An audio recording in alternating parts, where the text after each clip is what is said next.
I think I found a pretty good way to relocate the battery down onto the frame rails.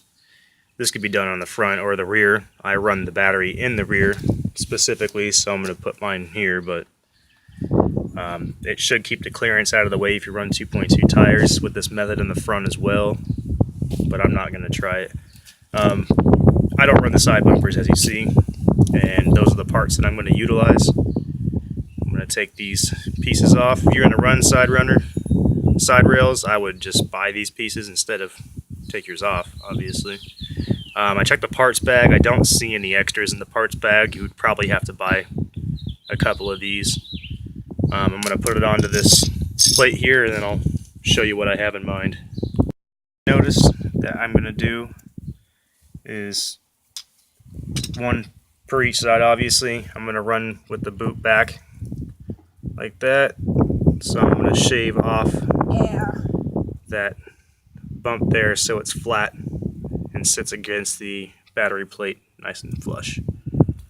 Okay, so with those boots installed on there, I shaped them down so they sit flush.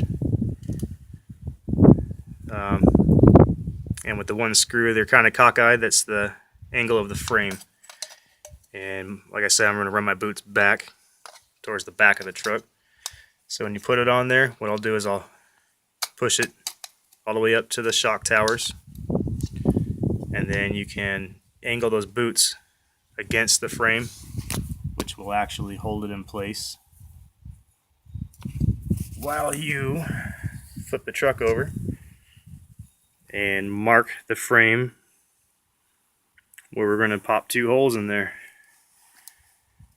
Now I noticed that it's just going to be a little high on the frame, so I'm probably going to actually move the line down where I drill the hole. And if you don't shave the pieces I told you to shave, we'll probably give you a closer center line. But also these parts are plastic. You can just screw it into the frame first and flex them up to the battery plate. Over time, the plastic will just warp to that shape anyhow. So let's go drill some holes and we'll see what we get in the end. Alright, so I got the holes drilled. Not exactly the correct hardware in it at the moment, but I got a nut and a bolt for each side. But I mean, it's definitely in there. No problems there. And as far as the wheel movement, all the way we're clearing, and over here as well. No clearance. Well, the battery slides over, but I knocked it over to the side. And the battery's in there very tight, actually. Extremely tight. It's pretty awesome. And there's the overall